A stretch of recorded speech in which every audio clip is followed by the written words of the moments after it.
ده مجتمع مريض عيان. ايه ده؟ استنى بس، ايه اللي جرالك؟ المطربة شيرين عبد الوهاب مالها؟ لما غنت سنة 2003 يا ليل يا ليل ما كانتش بتغني، امال كانت بتعمل ايه؟ كانت بتستنجد. يا سلام. مشكلتكم انكم عايشين في البلالة، محدش بيركز ما بين السطور. وانت ركزت؟ ما هو لما حضرتك تكون مش متهيأ للوضع الاقتصادي وعندك أزمة فقدان الزمن يبقى احنا في مشكلة. هو ايه الكلام؟ هي مش رجعت تاني في 2025؟ قصدك شيرين؟ ايوه، وقالت يا ليل يا ليلي يا ليل يا ليلي كلام عيني، صح؟ قصدك بتطبل، بقت مطبراتية بتطبل لليل، صح؟ لا مش ده المغزى. امال ايه؟ دي بتقول على الليل كلام عينيه، يعني الليل بقى بيتكلم. إيه الليل بيتكلم؟ ايوه بيقولك ادفع.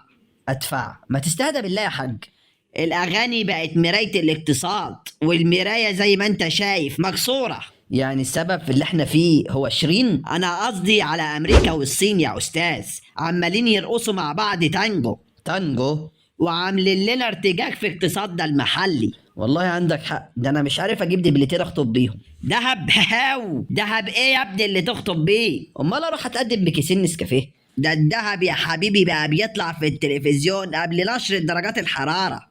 يعني انت اكتشفت كل ده من اغاني شيرين؟ مش بس الأغاني يا محترم، كل حاجة في دنيتنا دي بتكون بين سطورها السواد اللي هيهب في وشنا الفترة الجاية. دي نظرية علمية. انت تعرف ان الدولار أصله برج الجوزاء؟ جوزاء؟ سميرة